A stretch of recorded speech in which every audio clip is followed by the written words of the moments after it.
欢迎收看频道 DH 娱乐新闻，订阅频道，不要错过当天最热门的新闻。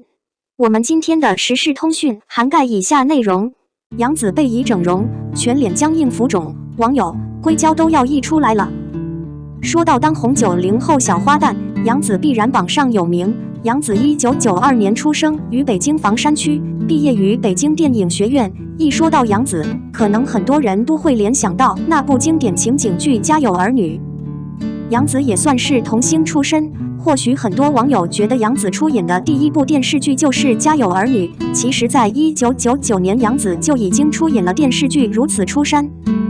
杨紫被以整容，全脸僵硬浮肿，网友硅胶都要溢出来了。在《家有儿女》之前，由于人们对于杨紫并不了解，所以也不了解她出演的电视剧。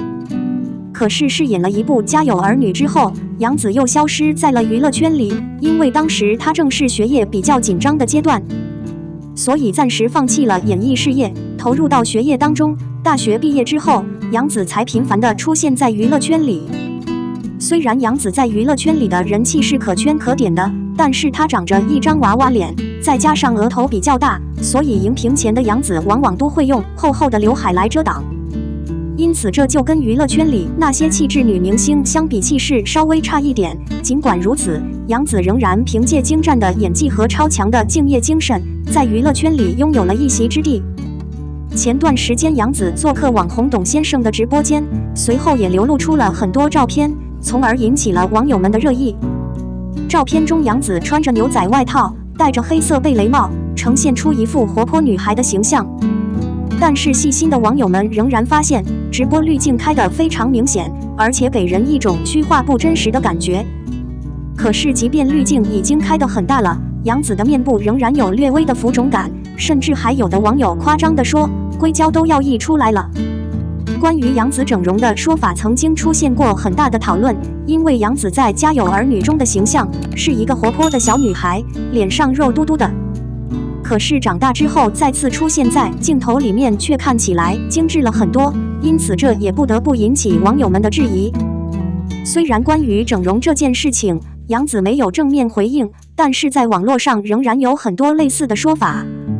明星作为公众人物，所以镜头前的一举一动、一颦一笑都可能会被无限放大。因此当某个明星发生一些行为变化的时候，很有可能会被细心的网友所察觉。尽管如此，有些明星明明是通过因为整容的方式改变了面貌，但是他们仍然不愿意承认。或许杨紫在这方面也进行了相应的调整。要知道这种情况在娱乐圈里是非常普遍的，所以我们无需刻意关注某个明星的私生活，而是应该多关注他们的作品。延伸，疤痕体质能整容吗？现如今人们对于整容的接受度越来越高，就算是普通人也可能会通过整容或微调的方式进行调整。所谓疤痕体质，主要是指某些人的身体状况相对比较特殊，很容易留疤。对于这类人而言，不建议整容，就算是微调，也可能会在皮肤上留下小小的创口。而疤痕体质的人可能会导致创口变成小小的疤痕，反而影响到整体美观。因此，如果你也属于疤痕体质的话，对于整容这件事情一定要三思而后行。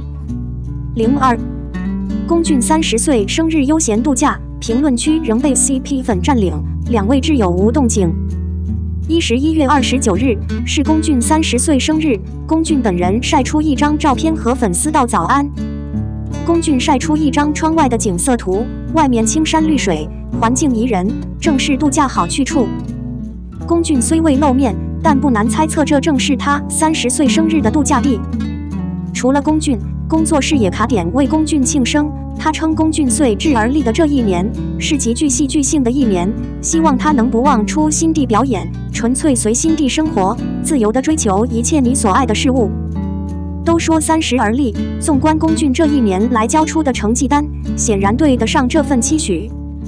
在凭借《天涯客》走红后，龚俊又陆续接下了《你好》、《火焰蓝》、《沉睡花园》、《安乐传》、《我要逆风去》、《狐妖小红娘》，搭档的女演员从张慧雯、乔欣到迪丽热巴、杨幂，可以看到明显的飞跃。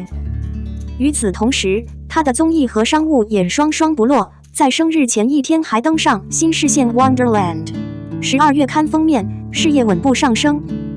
本以为龚俊经过1年的努力，粉丝已经得到了沉淀，却没想到评论区依然被 CP 粉占领。在龚俊生日动态的评论区下方，前几页依然被 CP 粉占领。CP 粉统一头像为龚俊祝福，阵仗十分大。天涯客已完结许久，另一位主演已淡出演艺圈 ，CP 粉却念念不忘。有人说这是龚俊的失败之处，之后又出演了这么多作品，最圈粉的依然是当初那部。当然，也有人觉得这反而是龚俊的成功之处，能让 CP 粉念念不忘，正说明温客行深入人心。有一点必须承认的是，在大多数 CP 都不欢而散，最终走向撕扯的时候，龚俊还是很体面地维系着这段关系，这或许也是他走得越来越远的原因。在他生日的特殊日子， CP 粉送上祝福也很正常。不过粉丝这边喧闹至极，龚俊的2位挚友却毫无动静。龚俊2015年入圈，此前虽不算大红，但也出演了不少作品，结识了诸多好友。在龚俊走红前，不少好友都会为其庆生，但如今却不见踪迹。其中一位挚友演员徐慕禅，2016年，徐慕禅和龚俊因拍摄《醉玲珑》而结缘，2人在剧中扮演一对 CP， 在该剧的宣传仪式上还比心安利 CP。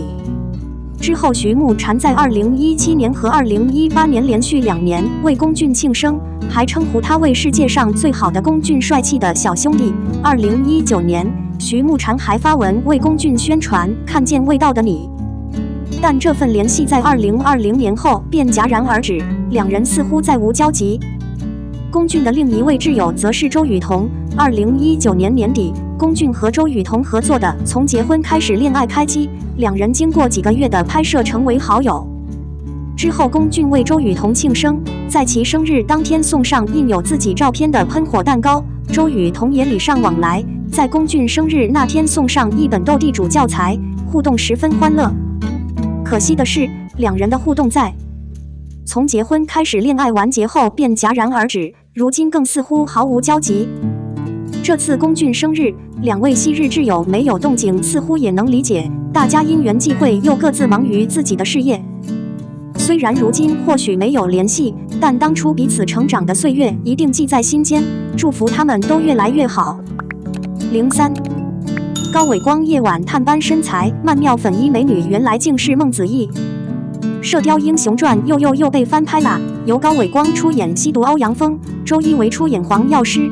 随着造型路透的曝光，网友们纷纷表示，高伟光这颜值竟然没演员助理更帅的黄药师。而周一围的颜值属实比不上高伟光，这2人角色反了吧？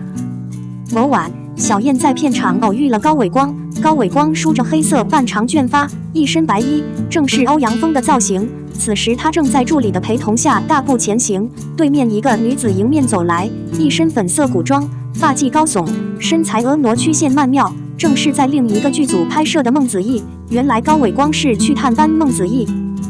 只见孟子义脚步轻快，面带笑容，跟高伟光打了个招呼。2人一起站定，高伟光用眼神示意远方，似乎在给孟子义介绍着什么。随后2人聊起了天，高伟光笑意连连，孟子义还撒娇似的摇头嘟了嘟嘴，之后更是捂嘴轻笑，还伸出手臂，有些搞怪的在头部连连比划。2人交流的氛围十分融洽轻松。一个工作人员走了过来，和高伟光说了什么，2人便互相道别。高伟光在工作人员陪同下离开了此处。大家还想看到哪位明星的最新状态？快来评论区留言。我们的新闻部分文此结束，欢迎把你们的想法留在评论区，大家一起讨论一下。欢迎，也别忘了帮我点个赞加关注谢谢大家。